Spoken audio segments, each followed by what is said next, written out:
Welcome back to Conversations at the Summit, a no-nonsense, no-jargon podcast brought to you by Climb UK. On this episode, leadership brought to you straight from the British Army. The critical elements that a small organisation needs for its leaders to be able to scale, you can give those in under a day. Yeah. But people just don't do it. And it doesn't matter sector, culture, level. It could be anybody, investment bankers, people working in construction. Too much work, not enough time. Because I'm trying to do everything and I don't delegate, that then means I don't get time. They are trying to develop their new organisation and to scale without knowing about how to get the best from people, how to do those sort of things. And even if they have a great idea, even if they're passionate, at some point they want to scale. And if they want to scale, they need people. And if they have people, they need to be able to lead.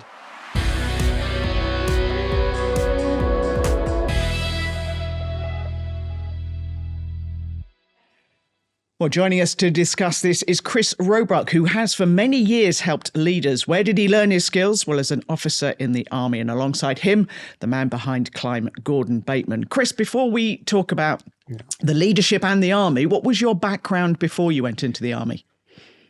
Interestingly, it was something that people think is completely mad, but actually complemented what I did subsequently, because I actually did economics at University College London. So that gave me a bit of financial background.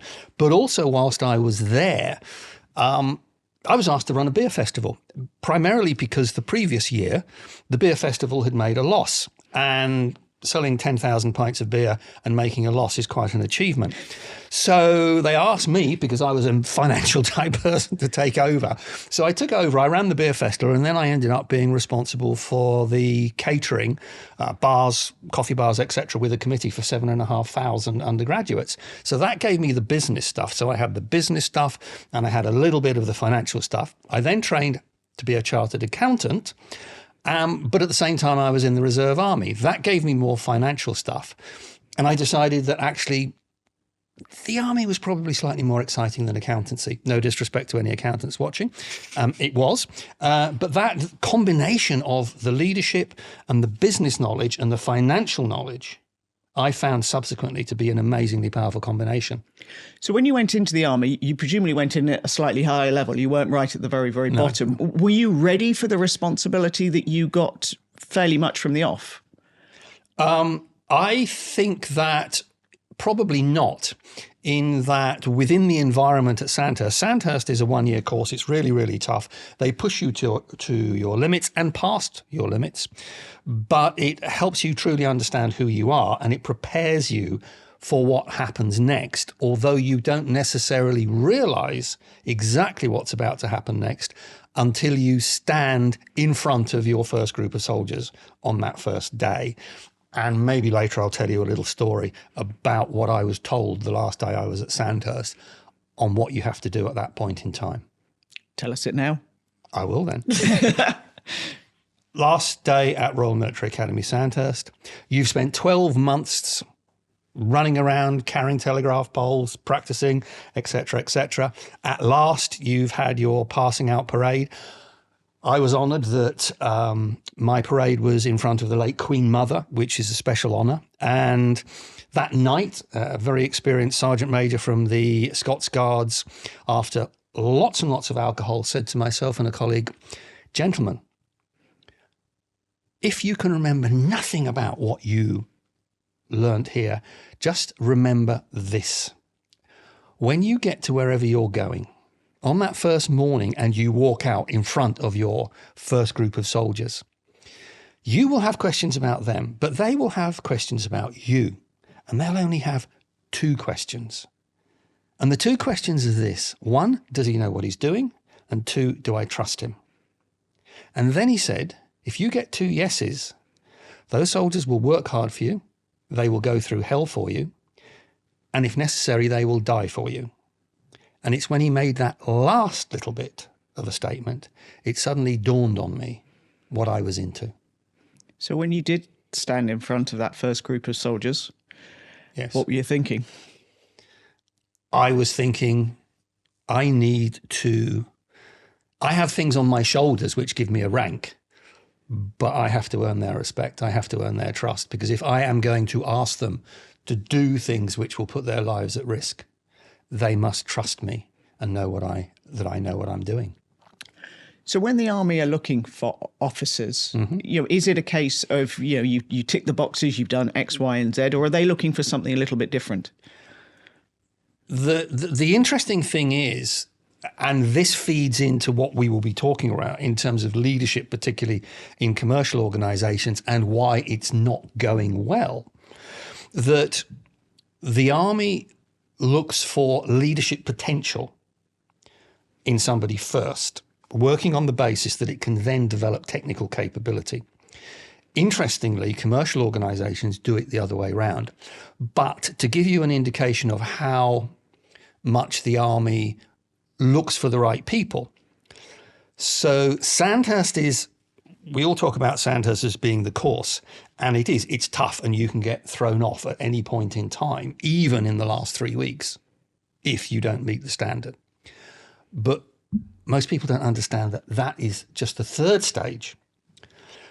Before you are even allowed to go to the Royal Military Academy Sandhurst, you have to go to a commissioning board, which is it was when I did it, a 3-day assessment centre, where you do all sorts of things and you are constantly being watched.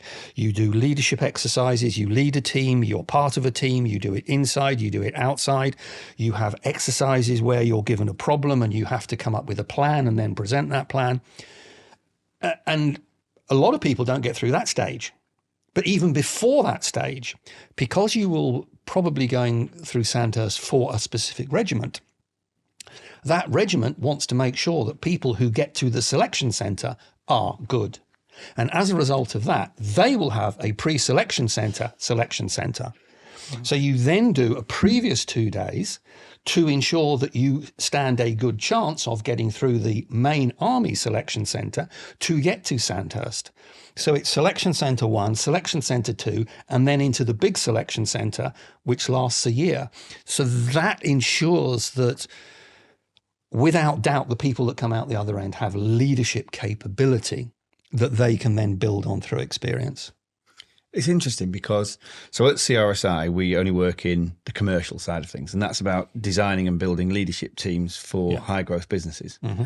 And we talk about the same things that you just talked about, the army of selection, put all the effort in at the front end, because if you get this wrong, it can be catastrophic, and particularly to it's not lives, as you were talking about earlier, but to a small business, it's the life of that business. Absolutely.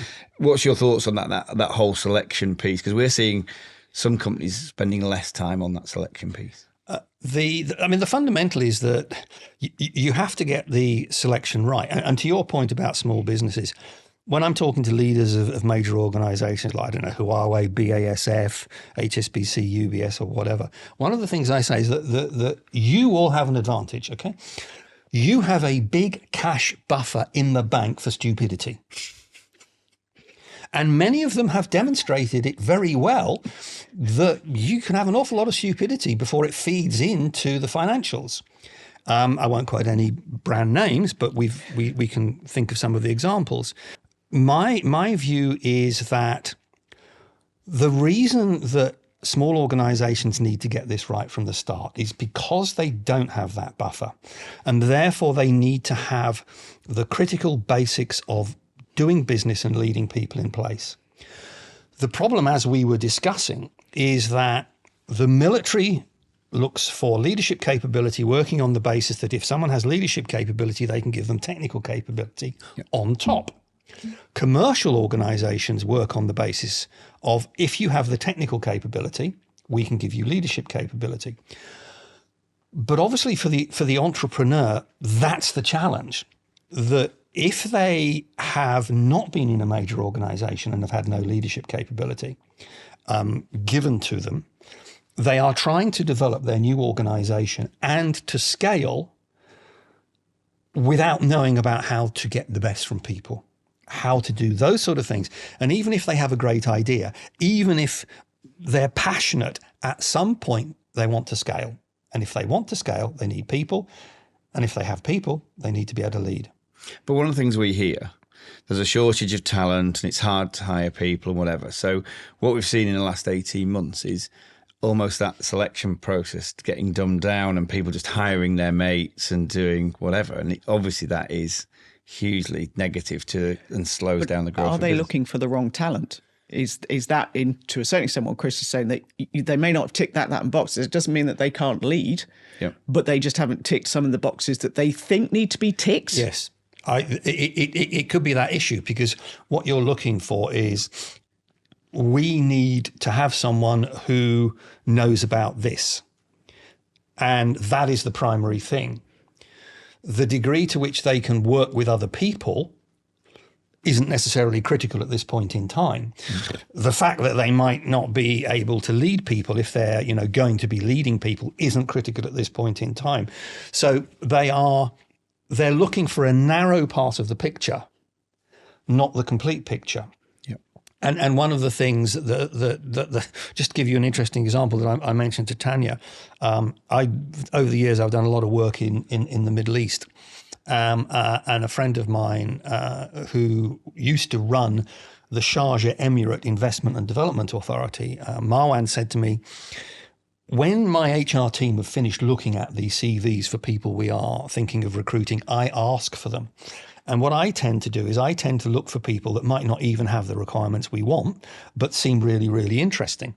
And what I will do is I will sometimes get them in and talk to them. And this is the killer phrase. He said, as far as I'm concerned, okay, even if someone has got all the technical capability, but has no passion, I can't do anything.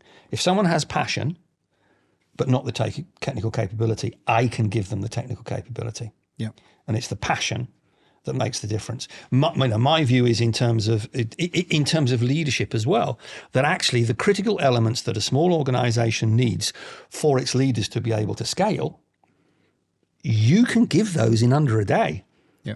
But people just don't do it. 100%. So what would you say are the basics of leadership?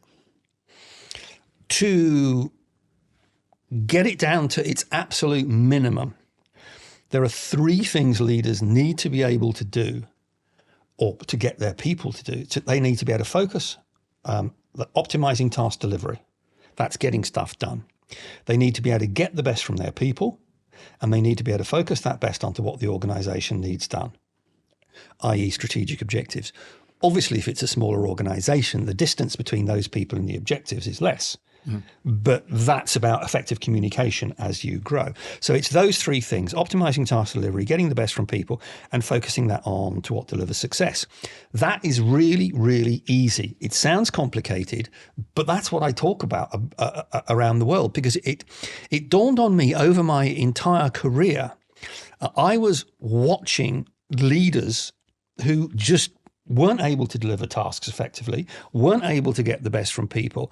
And I suddenly thought, well, hang on, this is what I learned at Sandhurst. This is what the military teaches you to do from day one. Deliver a task, get the best from your people. And the realization that just those critical components are not being delivered made me think we need to do something drastic. But for the smaller organization, I'd say what I do is really two things. I go into bigger organizations and I say, look, you haven't been doing this for years. You need to start to be the best and to beat the competition. But to smaller organizations and to new leaders, I say, look at all these people. They've been doing it for years, or rather they've not been doing it for years, and look where it hasn't got them. You're at the beginning. If you do this now, you have a head start and you will spare yourself all the grief. Going back to something you said on, that your officer said of they need to trust me as the leader.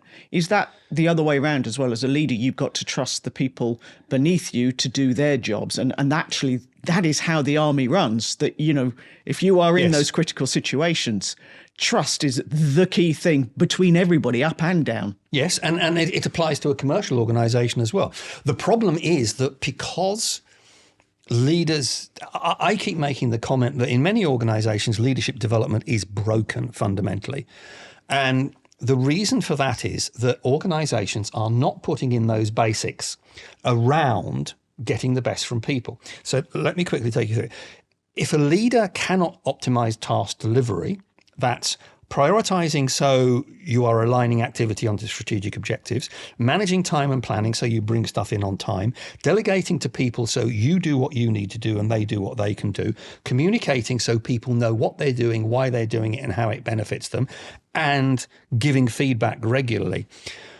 In particular, the delegation part gives you the time to then focus on people, which then builds the trust, and that then gets the best from people. The problem is that we are not doing it. And I'll give you a flavor that is just quite shocking. These things are not happening. So how do I know? Let's just take employee engagement, which is people giving their best. In 2005, the Gallup was average, we'll say, for employee engagement, i.e. people giving their best in organizations, was 25%. Okay? In 2025, it's about 30%. So in the space of 20 years, with all the billions spent on leadership development, we made a 5% increase over 20 years, and we still have 70% of people in organizations who aren't giving their best. And I won't even quote what the latest UK figure is because it's horrendous. Flipping round to delegation. I did some research on delegation, 99-2000. And at that point, I found that about 26% of leaders in major organizations, in SMEs and up, had been taught how to delegate effectively. What I do now, every time I speak to an audience around the world, I ask the question, how many of you have ever been taught in your career how to delegate effectively day to day? It is still 25%. Yeah, that doesn't surprise me. And we see that it's a single thing that, particularly in small businesses, absolutely, people just hold on to the day-to-day, founders hold on to the day-to-day and they'll hire people, but don't effectively delegate. That's the killer. Mm-hmm. That is the killer for small businesses. But the problem is, if you've never been shown how to delegate, you make the assumption that it's going to be wrong. And to your point, Tanya, that's where it gets into a vicious circle. So I'm running my new business, or I'm a leader in a large organization. No one's taught me how to delegate. Therefore, one, I don't know what the first step is. Two, I think it's all going to go horribly wrong if I do it. As a result of that, I don't do it. Because I don't delegate, I'm trying to do everything. Because I'm trying to do everything, I'm firefighting and totally task-focused. Because I am totally task-focused, I am not spending any time with my people. They then draw the conclusion that I only care about the task and not them. And then it's downhill all the way. So it's a vicious circle, and you have to get into that vicious circle at some point and break it. And literally the way to do it is to sit people down and to say, you need to know how to delegate. And it is so mind-blowingly simple. And I'll just give you one example. When I'm speaking and I get 70% of people saying they've never been taught how to delegate, I'll say, okay, how many of you would like to get half a working day a week extra time in 4 minutes? I'll show you how. And for everybody who's seeing this podcast, do it. Do it. So I just say, write down 2, 3, or 4 jobs you do on a regular basis. Look at each of those jobs and say to yourself, could I delegate any of those jobs to a member of my team, either immediately or with a little bit of training? And say, how much time would I save if I delegated that job, and who would I delegate it to? And for the last 5 years, I've been doing this with every single audience around the world, all sectors, cultures, the lot. And I get the results back via an online system where they put the results in on their phone, okay? Consistently. Out of the entire audience, including those who have been taught to delegate, you will get probably 27, 28% that will find 2 to 4 hours a week extra time. You'll probably find another similar figure who will find 4 to 6 hours extra time. You'll probably find about another 18 to 20 who'll find 6 to 8 hours. And you know, it works out that pretty much on average, in 4 minutes, that audience has found half a working day a week extra time that they could use to get the best from their people. And the group that blows me away, which is consistent, is every single time there's 15 to 16% who could save more than 8 hours a day. Wow. And take a day off. And me now being my mischievous self, as I normally do in these podcasts, for anyone who listens to them all, is I land people in it. So this sounds like at Climb 25, we should do a masterclass on delegation and teach our audience about this. So can I sign you up for that? Literally, I have just told you all what I'm going to say at Climb. We just will take this on listen, and I tell you, you will all be on your mobile phones and you will be doing this exercise and we will see how good you are at doing it. But there is actually another exercise that you do that goes into, so you do delegate, how much freedom do you give when you delegate? And that then can find another half working day a week, because we all tend to over supervise. We forget that this person was new a year ago, but by now they do actually know how to do the job. And leaning over their shoulder, telling them a year later how to do the job is probably not putting them in a good mood. But if we do this on a stage, I'm not letting you get away with not doing this at Climb, by the way. I was planning to do it. But we could get people to do that then put the answer in their app live. Yes. We could get this on, the numbers can start coming up about hours saved live whilst you're delivering. Chris, I'm just going to bring you back to your delegation. No. Gordon is not the one doing this. This is being delegated to somebody somewhere. This is what I do with every audience. Amazing. I use a process called Slido. They go into their mobile phones. I ask them various questions as we go through. And that specific question is what I ask. And the results do come up on the screen. Amazing. We're on. Look forward to that one in July. There is a project that you worked on, which I thought would be really useful to talk about, particularly with Climb in mind, over in Helsinki, where you've got large corporations and bosses there working with founders and startups. Yeah, I mean, because all this links into sort of part of my career story. And I'll sort of feed in to that point, Tanya. When I came out the army, I wasn't quite sure what to do. It's a bit of a career change. What do you want to do? You've been in the army. Okay, so we'll go and do something like sitting in an office. So by chance, I was asked by a small organization to help their directors develop leadership. And this was a small publishing company, North London, 5 or 6 directors, about 30 people. And I went in and did that. What then happened was I then spent 6 years working with SMEs and startups, giving them the insights into leadership that I'd been taught at Sandhurst, which really helped them because most of them didn't know. Roll on 2003, 2004, and my career had moved on. And at that point in time, I was global head of leadership at UBS. And UBS had only just been created. People forget that UBS did not exist pre-2002, created via a series of mergers and acquisitions. And we had to create one organization where actually it was effectively 6 previously. We got that running to the point that the bank was producing lots and lots of profit. But out in the market, we knew that there was a massive amount of untapped potential in terms of funds that could be under management that weren't. So we thought about how can we get the people in the organization to be more entrepreneurial? And there was a paper published in the mid-90s that posed the question, what would happen if you used entrepreneurial thinking in a large corporate? And we were mulling over how can we do this? And then I suddenly thought, well, hang on, you spent 6 years working with entrepreneurs. What were the behaviors that you saw in entrepreneurs that enabled them to be entrepreneurial? And perhaps if we tried to develop these in the corporate leaders in UBS, it might work. So we developed entrepreneurial leadership and we implemented it for the first time in the corporate world. And it's now a Harvard case study related to that.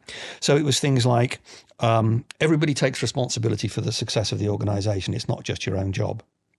Everybody understands and leverages the whole organization. It's all about simplicity and efficiency.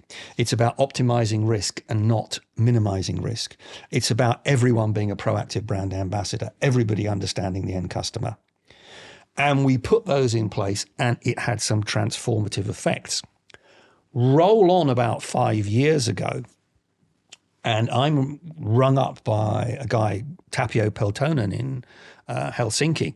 And for a couple of years, he's been trying to help entrepreneurs by getting them to work with corporate leaders.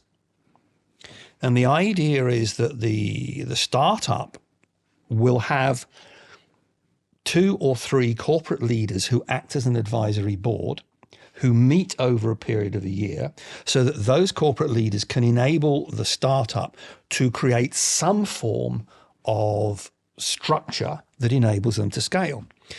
But what he said when he rang me up was, he said, we've noticed something we didn't expect. That was, whilst the corporate leaders enable the startups to think about strategy and structure and process and how you make things work, we've also noticed that the corporate leaders start getting little entrepreneurial ideas, which they then take back into their organization, and it's transformative.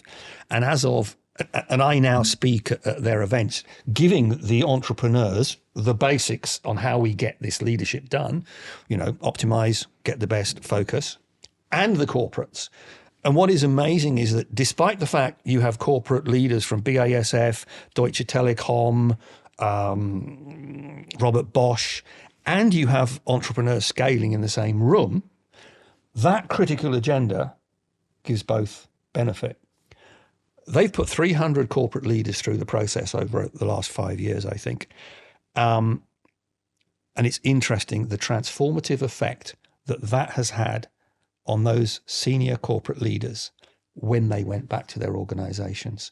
So entrepreneurial thinking, entrepreneurial leadership is critical for everybody. I think that's the thing, isn't it? Particularly, we see with these large organisations, they stop innovating. They find it difficult to innovate. Yes. So because that leadership capability isn't there. So that blend of working with entrepreneurs, you can imagine, reignites that fire.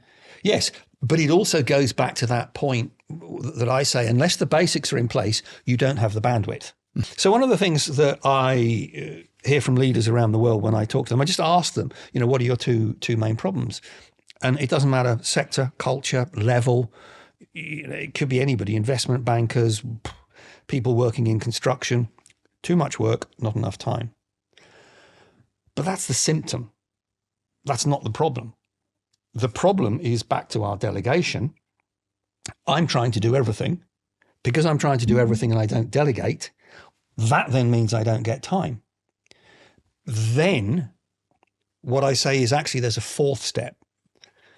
So optimize task delivery, get the best, focus onto what delivers success. If you're doing that, business as usual should be being optimized at excellence level. That then gives you the bandwidth to then be an entrepreneurial leader, because you have time to look outside to seize opportunity. And it is something we hear so often when I talk to people about coming to Climb. I'm just too busy.